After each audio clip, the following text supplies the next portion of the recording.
beautiful people? Welcome to another episode of the Beautiful Vessels podcast. I'm your host, Sydney Therese, and I just want to take a moment to say thank you. Thank you for joining in on this conversation. Thank you for just showing up as yourself in this space. If you're new here, welcome home. This is a space where we have real conversations about real experiences that we've had and our walk with God along the way. Today is a special episode that I can't wait to share with you. I have a special guest, Ariel.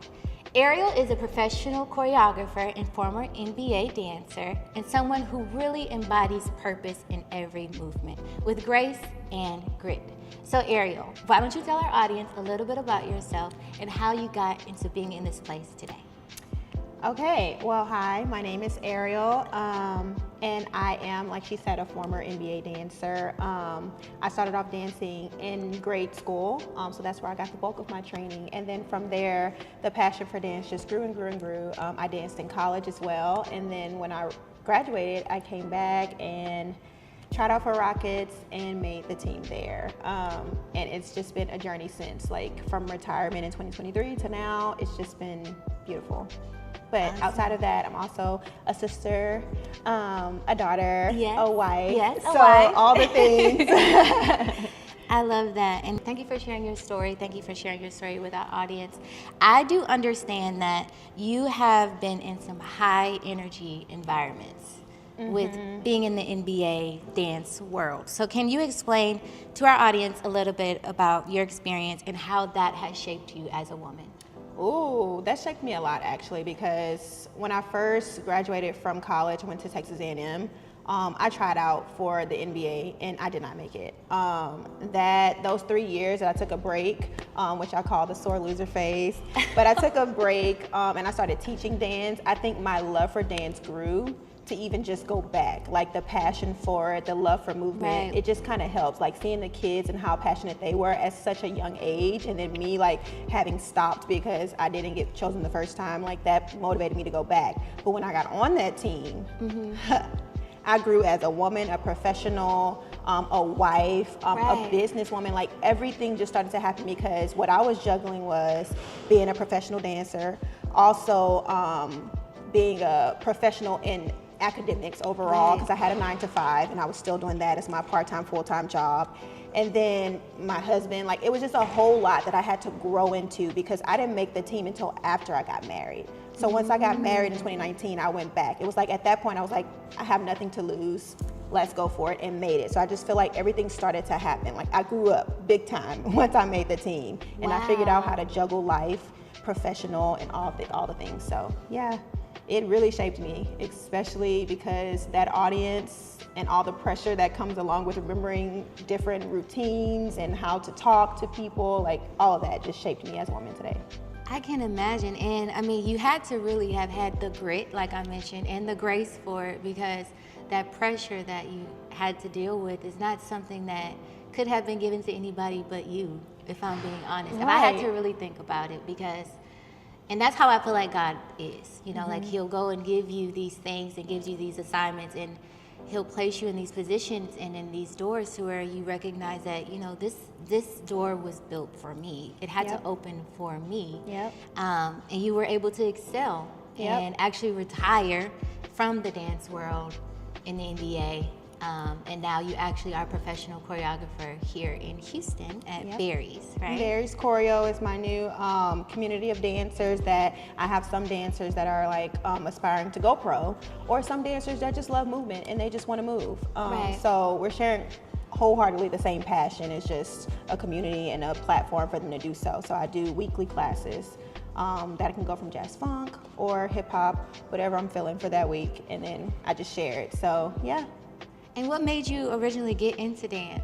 Like, how old were you? Let's start there. Let's see. I was in 4th grade when I actually got on my first dance team. Now dancing, in my household, dancing was a thing. You turn on the music and, you just dance. We have parties and all kinds of things. But the first time I joined a team and understood that dynamic was 4th grade. It was like a cheer dance team. And then from there, every year I wanted to be on the cheer dance team. Middle school, they didn't have one the first year, so I just stuck with cheer. But then 7th and 8th grade, that dance team happened, and I was like, Mom, I'm going to tryouts.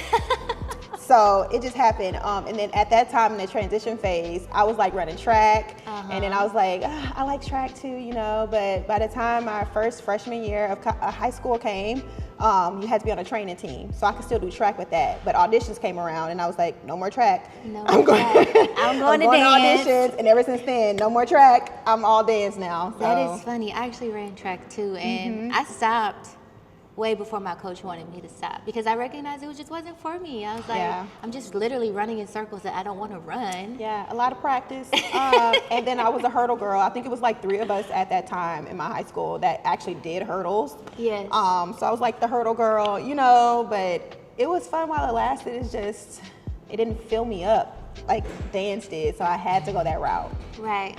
And so along this walk, I would say that this is probably around the time that you recognize that you were becoming her, right? Yes, and my becoming her has changed in different phases of my life. My becoming her in college was different than my becoming her for Rockets and my becoming her now. So I've evolved a lot, and it's always been something that took me into a new version of who this her is. So for high school, my becoming her was actually finding out that I really did love dance. Like, you know, I love the technical parts. Like, I wanted to train more. I wanted to learn more. Releves, coupes, pirouettes. Like, I wanted to learn so much more that I didn't get before. You know, I knew dance, but that part was just shown to me, and I'm like, I want to learn more. So, you know, the hunger was there. And then I get to college and it's just like a different platform. Like, I'm learning and I'm off by myself, you know, so what can I do that still makes me feel at home? And that was dance. So that was my her then. If I found myself at school like wanting to go dance more just to feel more at home. And then coming back to pro life, I just think that I proved to myself that I could, you know, like, so that her of me was confident. It was just like, oh, so I can do this, you know? So I was just a more confident her in that season. And now as a retired pro, that season was a little rocky, coming from 4 years of being this person to now establishing who I am without, because the pro life and marriage life they were 2 different things, but they married because the year that I got married, I didn't technically have a first year of marriage. My first year of marriage was on a schedule, and we followed Rocket's schedule, not our schedule. I think we talked about that in the past. So it married big time for all 4 years. So I never really had like a, you know, wholeheartedly focus on my covenant. It was like, wholeheartedly, you have half of me, and then Rockets has the other half, and we gotta make it work. So, and good thing he was just on board with it, so it kind of worked out. Like, it wasn't any pull and tug. It was like, we're in it together, which was a blessing in itself. But now after that, my identity, which I thought was my identity, is kind of like, what is it now? You know, I went through that whole phase in 2023. And then now I'm just like, ask you, like, what does becoming her look like for you today? So becoming her today, that's a loaded question that I struggled with. But I think becoming her today is just literally protecting my peace and living in my truth more and more. Like last year, because of that 2023 retirement year, I had to like literally like be real with myself. Like, you know, hair is a big deal to me. My image was big hair, you know, but that last year of like stress and all the little things that was happening outside of the pro world and in my marriage or things that we were doing in life, it just was so much that my hair started shedding. It was coming out by like, I felt like by the clumps, you know? So I used to add in hair for the 4 full seasons because as a professional dancer and a Black woman with curly hair, you're not about to do your hair that many times in 1 week and keep healthy hair. So I added in hair so that I didn't have to manipulate too much. And then it was good for the first 3 seasons. That last season, I had to literally like pray, like what is going on? So by the time I retired, I took that hair out and it was so thin, there was no other option but to chop. But I went the rest of that 2023 year wearing braids. So it's like, I'm just gonna try to, you know, bring it back to health. No. So April of 2024, I chopped my hair. And I haven't looked back. Like, it was hard. I cried because it was above my ear. No, I But, understand. you know, coming from the girl that had the big hair and was throwing it around on the court, you know, and I was very, like, on the off season, I could take that hair out and just wear my hair, and it was big and full and nice and healthy. So to go from that to your hair is up here and your curls aren't moving, girl. Yeah. It was hard. So I wore braids for the end of 2024, and then I just told myself, take them out and don't wear them anymore. Right. You're done. So after my Christmas braids, I haven't had braids or any extra hair since, and I think my hair took off from that, like literally took off. Well, it is beautiful. Well, thank you. It's beautiful. It's helping me to reestablish my her in this season, being authentically me, not just with hair, but like just in how I approach people, Right. How I look at myself. Like, be real with you. You don't need anybody else to validate who true. you are, you know? So because I'm able to just live in my truth now that I don't have the extra of what I'm supposed to look like and be, then I could just literally be myself unapologetically. Yes, that's honestly so beautiful because there's so much talk about pressures all the time, so much pressure on the world that the world gives to us that says you have to be a certain way. And I remember growing up, actually talking about hair, I remember growing up, my hair is big and curly, and I was at school and you know, little girls being like, why your hair look like this? Or, you know, like, It was different. It was different. Or feeling like I had to straighten it. I'm sure you dealt with that too. All through college, I straightened my hair. I burned my hair Burned it every up. game. Like, it was, I gotta make sure it's straight. Root, you know, get in there, like literally. Chase Yes. it with the comb, Yeah, no, I understand. And it comes with so much because at the end of the day you think back and you think about the breakage, and it's like a parallel of life in a Yep. way. Because I mean, we're talking about hair, but a parallel to life in a sense of that pressure that the world puts on you to straighten your hair, to be a certain way, to act a certain way, to look a certain way, to fit yes, in, you know, like. to fit into this mold to where you can't be unapologetically you. So I absolutely love that you are living wholeheartedly in who you are, Yes. and you're becoming her is really authentically you. And I think that that's a message that our audience really needs to hear, because there's so much power in walking in who you are as an individual.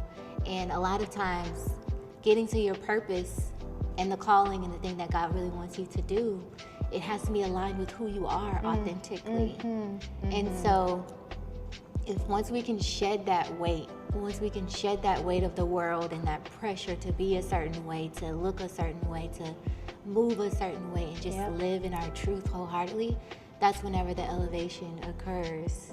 I literally say that all the time, and my students know. I literally say that all the time. Like, my first step of stepping into my me was making the team, because the first time when I got cut, I was straight hair. I burned my hair that day. I was like, even I brought my flat iron to the auditions. Like, I need to make sure it stays straight, you know, sweating and everything. After I made the team and didn't make the team the first time, that second time coming back, I added curly hair and blended it with my own. That was the first step of, okay, just be yourself. Right. Yeah, just make it bigger. Be yourself and make it bigger. Right. And I was like, I made this team. Like, being curly, okay, I'm going with it. Exactly. And then the next version of like really truly stepping into myself without any maintenance or feeling like I need to be this way was the chop. And I'm like, wow. Like, now, and y'all still want to come to class? Like, you know, you still think I'm like, you know, embodying what a professional dancer looks like. And it's just like, okay, yeah, I can do this. Yeah, and I honestly feel like there's little girls that need to see that. There's little girls that need to see that it's okay to have my big curly hair. It's okay to live authentically. I'm beautiful the way that I am. I don't have to straighten it out. I don't have to be a certain way in order for me to hold my power. That we could talk about hair all day. All day. We could talk about hair all day. But I do want to talk about what a season of stretching has looked like for you. What season would you say that you're in right now that God is teaching you right now? Let's see. The season I'm in right now, I can describe this season. The season looks like me actually stopping and thinking about me first. That's something that I feel like not even just me, people across the board, they don't always think about them first. So I'm really in a season of thinking about me first, even when it comes to Barry's Choreo, when it comes to work, when it comes to my relationship. Like, if I'm not good, I really can't pour into anybody That's else. true. So I'm starting to learn that, like, yeah, you want to take on all these things and you want to make sure that everybody else is fine. Like, make your boss look good, or, you know, make the organization that you represent look good. Like, it's some, make your, you know, your husband look good when you get, it's a lot that you have to think about that's for someone else. But I just feel like the season I'm in now is literally like a me season. Yes. Like, if I'm not okay, I cannot pour into you. That is very true. Yeah, if I like, even with Barry's Choreo, I take my moments to like leave, because I feel like sometimes it can be like, oh, you're obligated to help, or you're obligated to give feedback, or you're obligated to have a class every week. But in just this 1 year, I mean, it's not even been a full year yet. It's been like, Right. what, 6 or 7 months, 6 months. I've taken a couple breaks, and honestly, I'm more creative because of it. You know, I can pour into these girls way more now than I did last year when I started, you know, the full consistency. So I'm just like, I think those breaks are important. You know, focus on you, make sure that you're good before you can literally give to anybody else. It's very true. So I'm showing up in different ways for Yeah. everybody, and I'm shocking myself how much I can pour into people because I'm taking these breaks and I'm focusing on myself. Right. So We can't pour from an empty cup. we at the end of cannot, the we day. cannot. That is very true. But it was easier for me to say it than do it Oh yeah. back in the day. So now that I see it, I'm like, oh, this is how it goes, and this is okay, you know. Yes. So yeah. Especially if you're an empath. I'm an empath, and I can literally like feel whenever people, I feel like they need something. Yeah. And I'm like, you Yeah. know, if I just give a little bit of myself more, and then there's been times that I went to bed at night and I was like, I feel so depleted, you know. I feel like I can't even show up tomorrow. I'm tired. I'm exhausted. Yep. And I look back and I'm like, well, Sydney, what did you do today? You know, and what did I do for myself today? You brushed your teeth and you got up, and that was what you did for yourself. The rest, you need what? You know, Exactly. like that's what it was. Exactly. Exactly. And I think that's another reason why accountability partners are good. You know, like if you have a significant other that can hold you accountable, be like, hey, slow down. You know, a friend, a parent, or whoever that can actually come along and be like, how are you doing? What do you need? Yep. You know, how can I pour into you? And it's very rare, like, everybody doesn't have that, but They I'm don't. grateful Yes. to have that, because I have 2 friends that I know, both of them. I can call on them and they'll be like, what do you need? Aw. Are you okay? Or Yes. just call to see if I'm okay. Yeah. Like, at this point in life, in this journey that I'm on, those 2 have been my rocks. Outside of my husband, he's always there. You know, I don't take that from him, but you know, those 2 friends hold me down so much without even, like, unconditionally. You know, you Yeah. can't always find people that do things I for know. you unconditionally all the time. Yeah. But they just do it because they want to. Yeah. Because they have a desire to. Yeah. Just check on me. Yes. No, I understand that, because I had gone through a season of my life where I realized that I was growing in transformation. Like I was being stretched into this new version of myself, and some friends were, you know, kind of dissipating, and I was thinking to myself, like, who do I have? You know, because I have a big family. I absolutely love my family, and they've always been there, and I'm grateful for that. But sometimes you want a friend. Sometimes you want a Yes. like-minded individual that looks like you or talks like you or can relate at your level. And it was hard. It was hard for me to see that I didn't have that at one point in time in my life.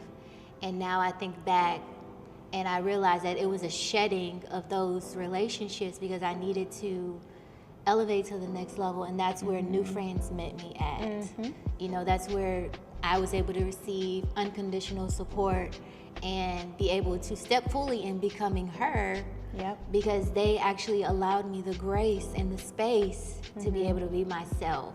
Your new And self, my because new self. your Yes. past friends won't accept this new self if this new No. self is going too far. So for them, so it's like, you know. Exactly. Yep, I've had that season too. Yeah. And that's not easy to shed weight, and sometimes shedding weight even means people, and that's really hard. It's really, really hard. As a choreographer, you are constantly creating and expressing rhythm. Yes. But sometimes life can take you off rhythm. Can you share a time when things felt broken for you and you felt like God created a space for you to birth something beautiful? I have a couple of Okay. moments, and for some reason, I'm just gonna be. it always goes back to my hair, because it's just been a journey. Right. Like my hair, I feel like has really defined me or been a part of me, you know, Yes. me being able to do my hair different types of ways and things like that. So I feel like one of the brokens for me was that chop. I felt like, well, in that season alone, we lost my stepdad. I felt helpless in that, like, you know, and then on top of that, I knew I was struggling with, you know, trying to figure out who I am in this new space of being a former professional dancer. Like, do I still get respect as a professional dancer or not? You know, that, navigating that, trying to do Barry's choreo and not knowing where that was gonna go. Like, Right. are people still gonna wanna come to class? Am I literally just taking L's every class, you know, or is this gonna be a long-term thing? Me trying to figure that out. And then what does my marriage look like? It was just so much going on wrapped around my identity of my hair on, you know, so it's just, that was probably the lowest of the low last year. I felt kind of out of control. Like I didn't have control over any of that. So the chop, I feel like, wasn't new. But then right after I chopped, the biggest blessing, like I get a call from Chelsea on Fox 26 to say, hey, do you want to come on the show to talk about Barry's choreo? As my me? Like, are you sure? Like you know, like me, just me, not anything Yeah. else. She was like, yeah, you're a former dancer, you're doing Barry's choreo, come talk about it. That to me was like, okay, the stamp that you're doing the right thing, you're going down the right path. Yes. And I approve. Thank you. You know, Right. like, So, do you think that, and this is just kind of coming off the top of my head, but do you think that you carried value in your hair and you had to learn how to release that? Yep. Yeah, okay. The chop made me stop putting so much of society's whatever views on how I looked just to Right. move forward in my purpose. You know, like that's just, it holds a lot of weight. But now because I don't have to think about this, I can really focus on other things. Like, I don't know. I don't know. It's been a release and I'm happy about it, and the blessings just keep rolling in, because every so often I'm like, am I really supposed to be doing this? And it's always a constant reminder, like, no, you're right. You're right. You're right. You're right. Let me just keep going. Yes. Stop complaining. You know. Yeah. And it happens at the peak of you walking in your authenticity. It happens at the, you know, the height of that moment for yourself, and for you was your hair. For other women, I'm sure it's something else. Like, Yeah. you having to just shed that weight and be like, you know what, I'm gonna boldly just be who I am. Yep. And next thing you know, And own it. yes, and those doors start opening, those opportunities start to meet you where you're at. That door that was meant to open for you flies open. Yeah. And all you had to do is just really just walk in your authenticity in order for it to happen. Absolutely. The easiest thing, but the hardest thing to The start. hardest thing to do. Yeah, Especially yeah. even on a daily. Yeah. Because people like to maybe even project their opinions on what they feel like you should do. Absolutely.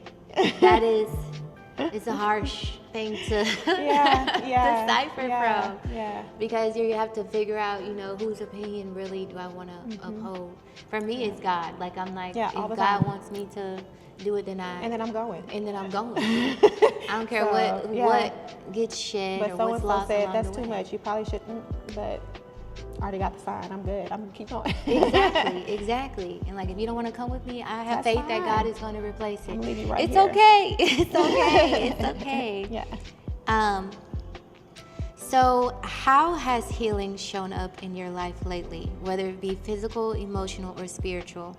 What has healing looked like for you? Healing for me right now in this season has looked like doing things because I want to. Yeah.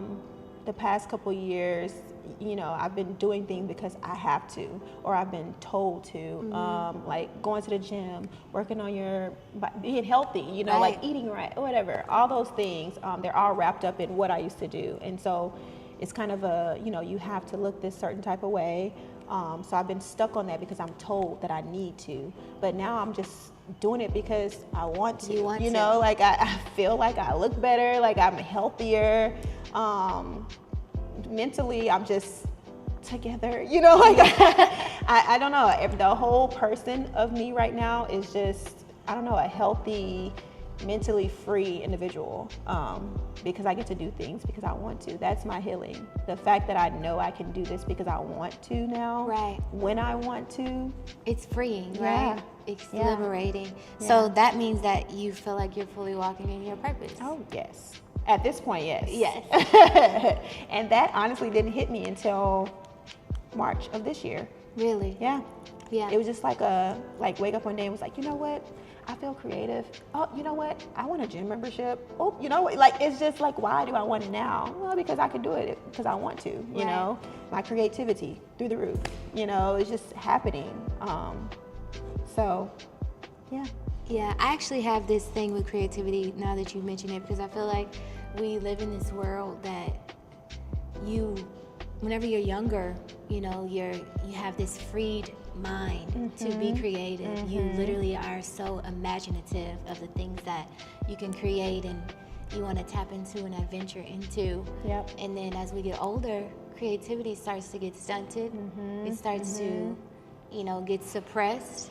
And next thing you know, you're in some sort of creativity funk. Yeah, or you're in a bubble that says only do this at this Only- time yes. because this is what it's Yes. supposed to be like. Like, Yes. no. Yes. And so much of getting back to yourself is getting back to being creative Yep. and getting back to the things that you grew up doing or the thing that you were drawn to.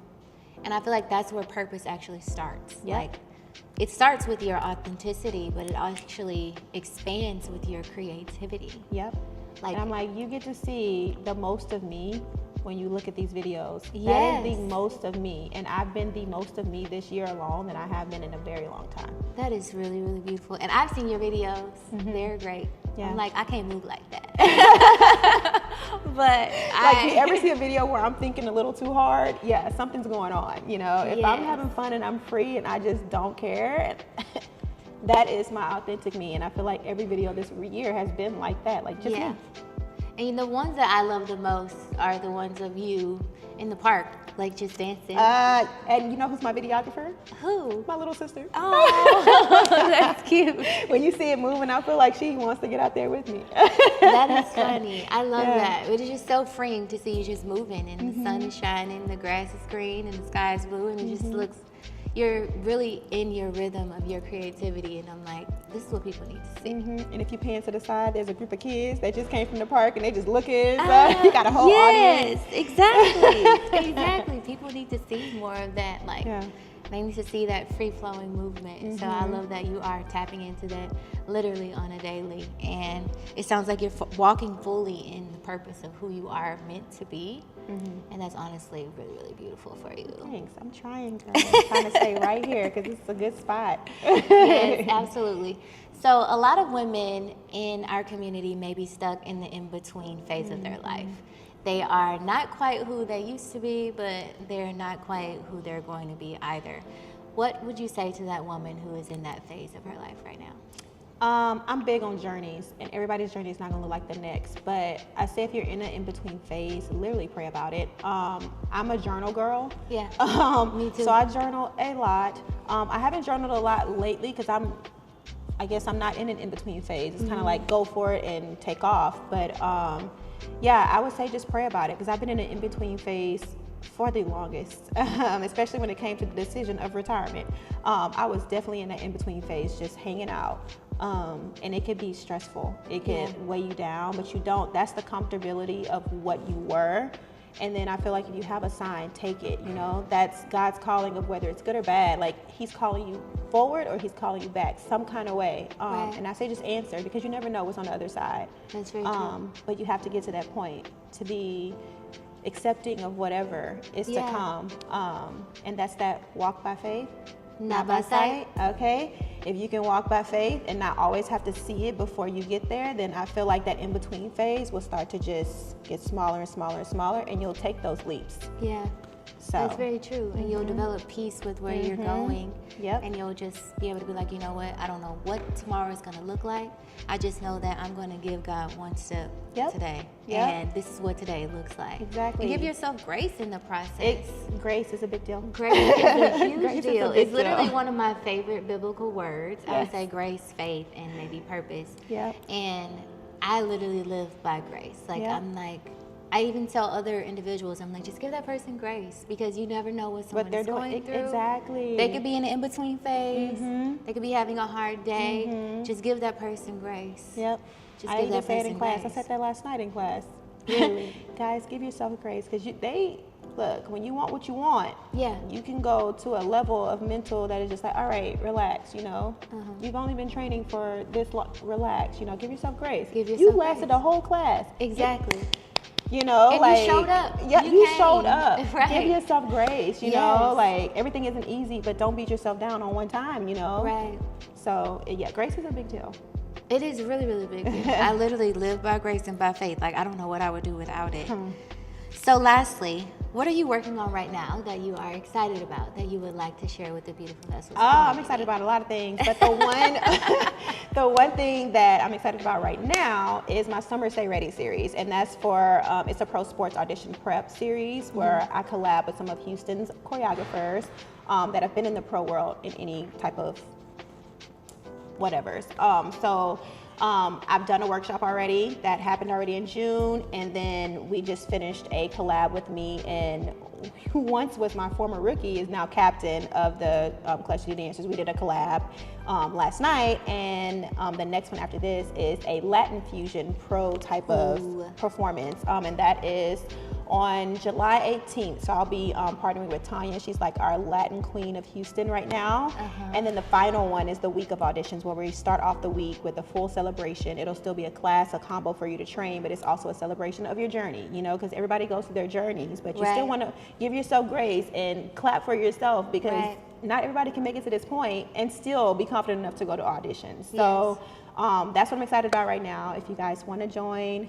If not, it's okay. No, but you can come even if you're a pro hopeful or not. If you just love movement, just come. It's always a vibe. It's a different combo every single time.